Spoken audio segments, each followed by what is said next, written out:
All right, guys, if you have a Sportsman 570 with the Kolpin plow, and you have seen my previous video where I kind of went over how the mounting had moved underneath. This is a universal ATV mount, and what I was having an issue with was actually this side where the U-bolt is attached to the frame. It's moving around.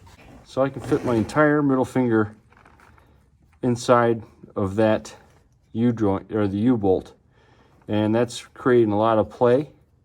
For this to wiggle back and forth and move around. And if you'll notice, this is maybe 2 inches from the frame over here, and you'll notice probably a good 5 over here.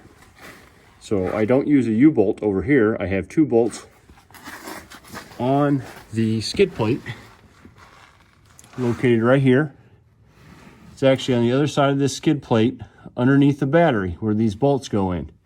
So the main problem is I think this side's pretty sturdy. I think the main problem is over here where all that play is with the U-bolt on the frame.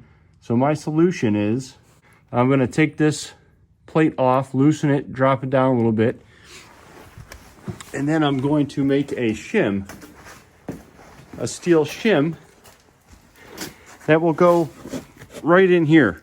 It'll mount up flush with the frame. It'll take all this wiggle room out of here and hopefully sure that up. The way I will do that is with this. I have some just some steel stock plate on a piece of that rubber that I'll be using. So it's like probably 1/8 of an inch thick rubber, and it's like 2-ply. I'm going to take that industrial grade belt. It's rubber with steel mesh in between it. I'm going to sandwich it between this and the frame here, because I don't care about the U-bolts. I don't care about the shim.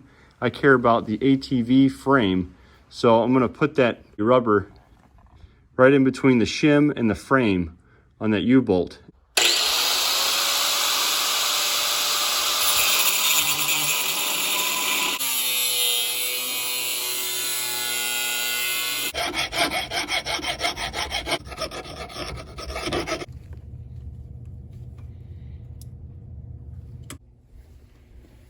So the thickness we had was about 15 millimeters, so I just cut out. You can see how tough this stuff is. This rubber, like it's got actual fibers in there holding the rubber together. So this is like heavy duty stuff.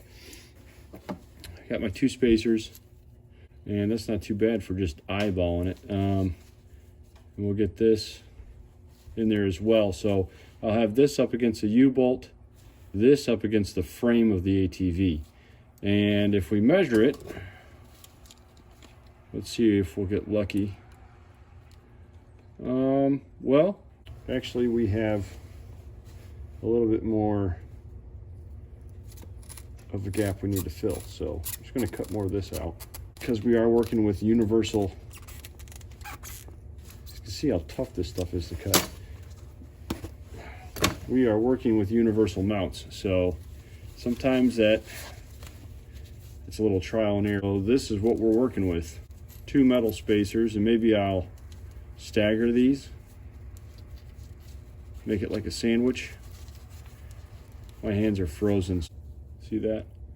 So we'll have a sandwiched metal and rubber, and I think that's going to give us enough cushion and yet durability or rigidity to kind of hold it in there.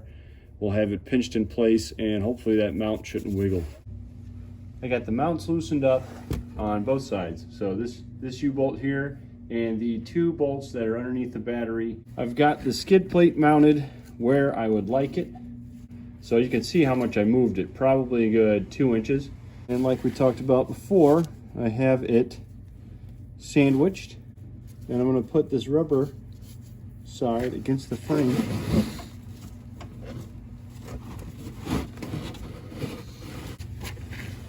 And it's not going to be easy to get it in there, but you want it to be sturdy. So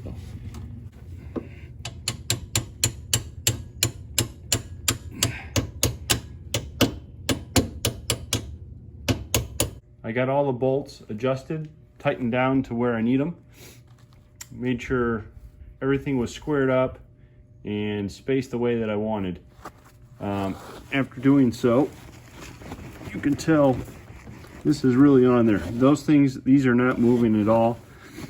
So when I tightened down the U-bolt, it cranked everything down nice and firm. So none of this is moving now. I'll keep you guys posted if anything changes. Otherwise, this is the fix for the Kolpin plow system with the Sportsman 570. If you guys have any questions, comments, concerns, hit me up.